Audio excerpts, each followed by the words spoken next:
இன்றைய முதல் வாசகம் திருத்தூதர் யோவான் எழுதிய 3ஆம் திருமுகத்திலிருந்து வாசகம். வசனம் 5 முதல் 8 முடிய. அன்பார்ந்தவரே, நீர் சகோதரர்களுக்கும் அதுவும் அறிமுகமில்லா சகோதரர்களுக்கும் செய்தவற்றையெல்லாம் பார்க்கும்போது நீர் நம்பிக்கைக்குரியவர் என்பது தெளிவாகிறது. அவர்கள் திருச்சபையின் முன்னிலையில் உமது அன்பை குறித்து சான்று பகர்ந்தார்கள். எனவே நீர் அவர்களை கடவுளுக்கு உகந்த முறையில் வழி அனுப்பி வைத்தால் நல்லது.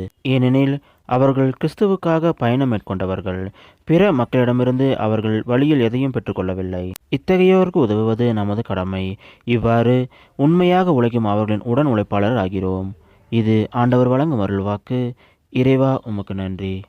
இன்றைய நற்செய்தி புனித லூக்கா எழுதிய நற்செய்தியிலிருந்து வாசகம்.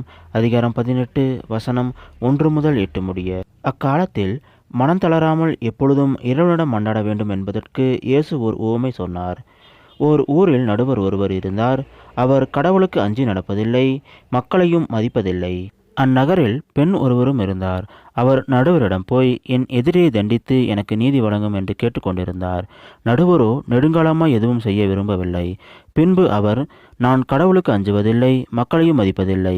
என்றாலும் இக்கைப்பெண் எனக்கு தொல்லை கொடுத்து இருப்பதால் நான் இவருக்கு நீதி வழங்குவேன்.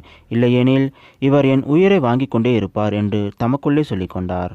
பின்பு ஆண்டவர் அவர்களிடம், நேர்மையற்ற நடுவரே இப்படி சொன்னார் என்றால், தாம் தேர்ந்து கொண்டவர்கள் அல்லும் பகலும் தம்மை நோக்கி கூக்குரலிடும்போது கடவுள் அவர்களுக்கு நீதி வழங்காமல் இருப்பாரா? அவர்களுக்கு துணை செய்ய காலம் தாழ்த்துவாரா?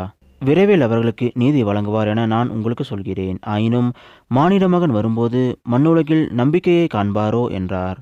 இது கிறிஸ்து வழங்கும் நற்செய்தி. கிறிஸ்துவே உமக்கு புகழ்.